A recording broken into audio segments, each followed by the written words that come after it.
Hey you guys, this is Raphael from Relics.com in Savannah, Tennessee. I hope all you guys are doing well. I am so thankful to get to be with you guys again today. I've got a lot to be thankful for. As of this morning, we have 728 subscribers. I'm very thankful for each one of you guys that have taken time to do that. And every one of you guys, even if you hadn't subscribed, I appreciate you taking time to watch these. In 9 months, I started these during when the pandemic broke out. Because I had the extra time on my hands and I thought I'll be able to share a little bit of history with you guys. And thank goodness you guys have liked them. And I'm very thankful to get to be here today. 9 months later, and I mentioned this early on as a way to say thank you when we hit 1,000 subscribers. When we hit 1,000 subscribers, we'll give away an original Civil War Cavalry Saber. Had it for a little while, but I figured now's a good time to tell you about it. This sword it's the sword that people think of when they think of a Civil War Cavalry Saber. It's the model 1860, often referred to as the light Cavalry Saber. They are not light, but they're light compared to the previous model. The earlier model, the model 1840, is referred to as the wrist breaker because it's a heavy, massive sword, a little bit clunky, clanky. This one, they lightened the blade. They made the grip a little bit more ergonomic. It has a bulge in the middle like that to fit better on your hand. It's got the same 3-branch guard like this, but they lighten it up. Everything about it is lighter than the earlier model.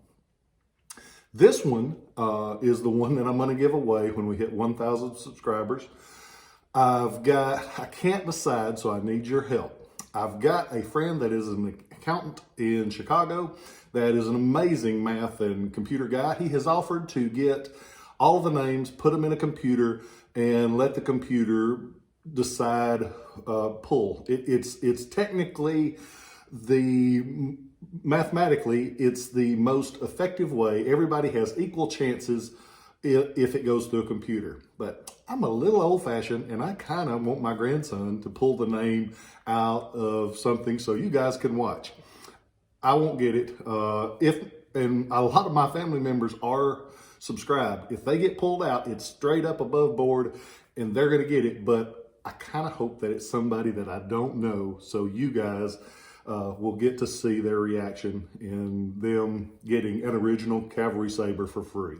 You're going to get the sword. I'm going to ship it to you. I'm going to do you a letter of authenticity on it.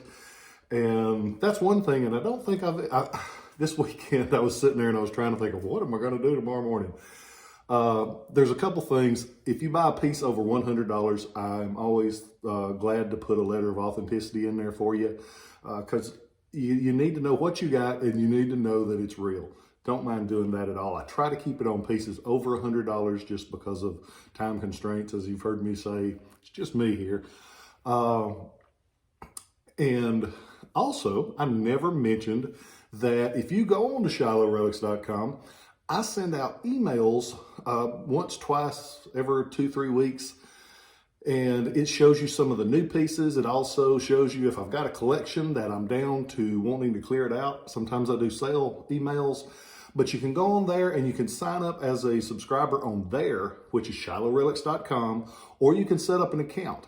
I don't give those names out. I don't do any of that crap that Sears and, well, I guess Sears doesn't do it anymore. I used to work for Sears, so I always think how they barraged you with stuff. If you gave them your phone number, you were going to get called. I don't do that. So you can go on there safely. You can register. You can sign up as a subscriber, and you'll get those emails if you want to.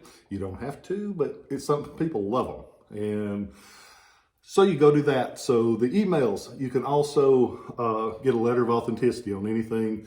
Try to keep it $100 or over just because of time and just because there's just me in the office because I file my taxes as owner/janitor. I do everything. But this sword, model 1860, where's it made? It's made in Forrestdale, Rhode Island. Where is Forrestdale, Rhode Island? Forrestdale, Rhode Island was a little village originally near North Smithfield, Rhode Island. They did, the firm of Mansfield and Lamb bought every house in the area and made it just for Mansfield and Lamb. They were in business before the war, but they really made some nice edged weapons. They're one of the few that actually made everything in-house. A lot of the companies bought the pieces overseas, brought them in and assembled them. Nope, not with these guys. They made the swords in Forrestdale, Rhode Island. They're really well marked on the back most of the time. And on the front, we'll have a few marks. We'll have the 1864 production date.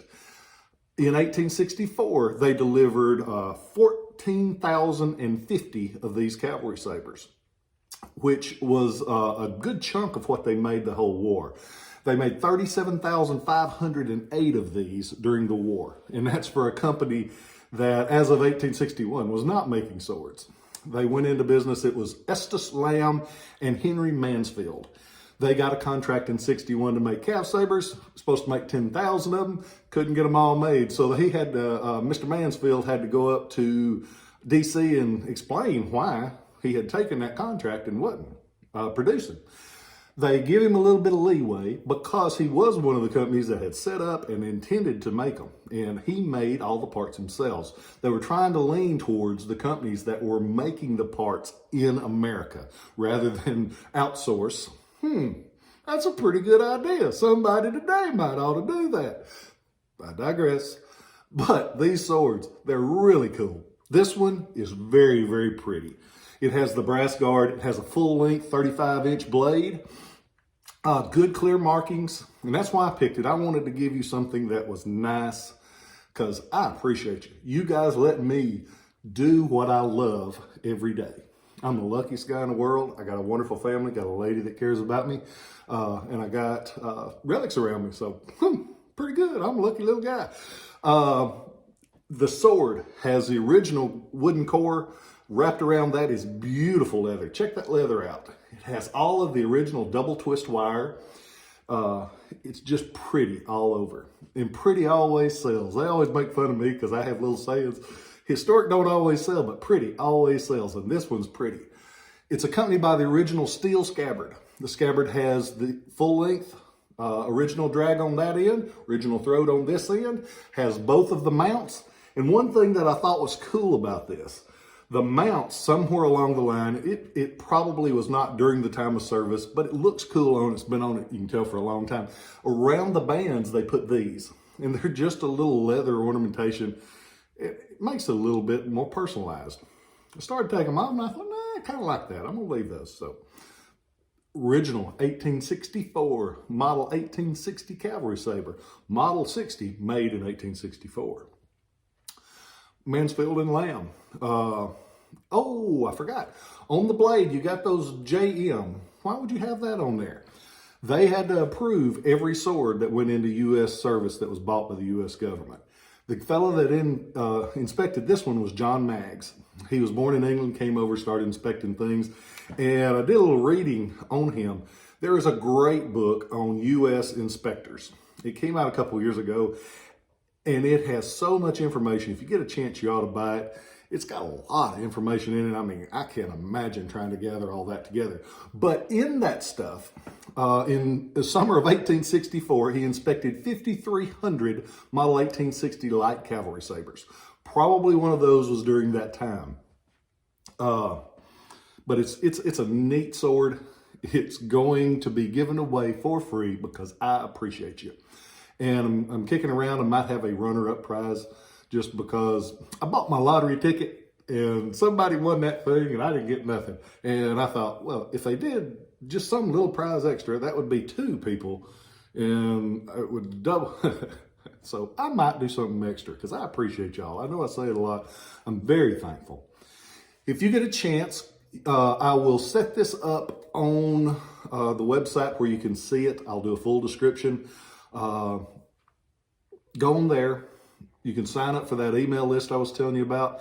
Please sign up as a subscriber because if you ain't signed up, you might watch every video, but you ain't gonna win this. But if you sign up, you got as much chance as the other 999 people. When we hit 1,000, I'm cutting it off because that first 1,000 is the one I want to say extra thank you to. Because when we've got 20,000, 30,000 subscribers, you guys could say that you were in on at the start because I appreciate you. And I appreciate more than the business. I love the business because you guys have helped me be very fortunate. But I appreciate the kindness that I have received over some of these. I know some of these, I get a little emotional, and it's been a good therapy for me. I appreciate you guys letting me share that, and I appreciate you guys sharing with me. I've had a lot of people that call and say, man, it's been nice having a positive message in a not so positive world at times. And I just hope you know that people care about you. If you need help, never be ashamed to ask for help. Remember, you can dwell on the positive just as easily as you can the negative. So hang in there. It's going to get better if it's bad. If it's good, share that good. Don't carry that hate around. I said it in one of them videos, and I think about it. I didn't plan to say it, but hate is too heavy to carry around. Let that crap go. Focus on the good, because I love you guys. And I'll catch you next time.